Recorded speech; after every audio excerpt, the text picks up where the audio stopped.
Change the subject. Hollywood wouldn't usually be the first place you turn to for moral guidance or ethical advice.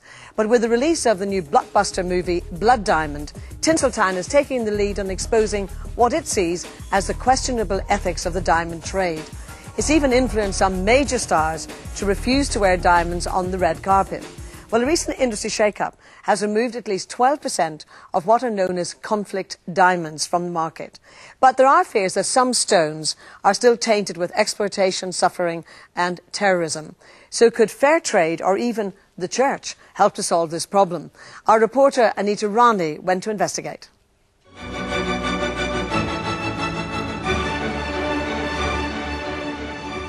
It was glamorous ad campaigns like this one by De Beers that first established the diamond back in the 1940s as the ultimate symbol of everlasting love.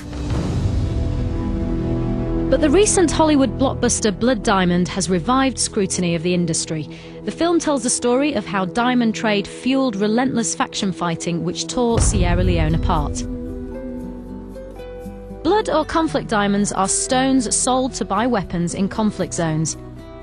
When the story of these blood diamonds broke, the industry set up a policy wing, the World Diamond Council, which now says diamonds are 99% conflict-free.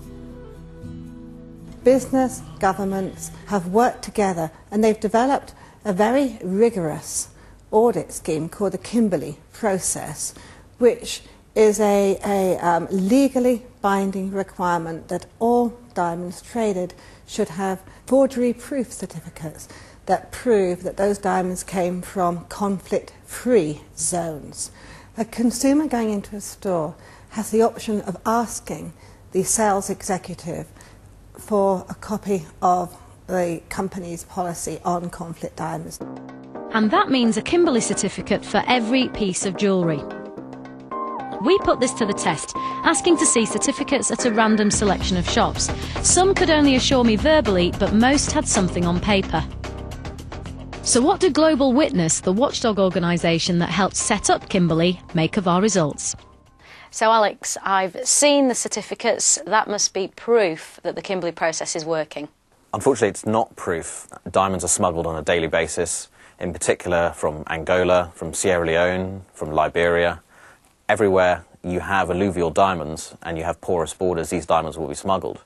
At the moment, the diamond industry are giving the impression and trying to give assurances, which are effectively false assurances, that the diamonds that are being sold are 100% conflict-free, and that's simply not the case.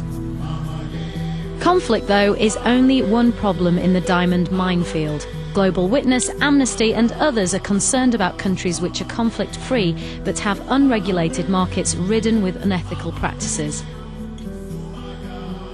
If one goes to the alluvial diamond producing areas in Africa and sees literally hundreds of thousands of people on a daily basis digging for diamonds in terribly dangerous conditions.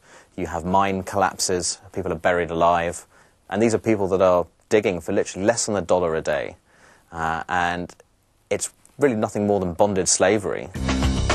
So, despite the efforts of the World Diamond Council, there is still a claim that diamonds from conflict zones are making it into the system undetected. Now, just to be clear about the whole thing, that's not the fault of the big companies. It's down to smugglers who illegally bring diamonds into approved countries after they've been mined in countries which are not approved. So, back to our panel. I'm going to start again with Anne, because I gather you have friends in the industry, so you know a little bit about this. Yeah, when you're saying it's not the big companies, frankly, the reason diamonds have this huge value so that poverty-stricken people will, you know, stuff them into their bodies and crawl through the mud to smuggle them is simply because the big companies have set a premium on the price.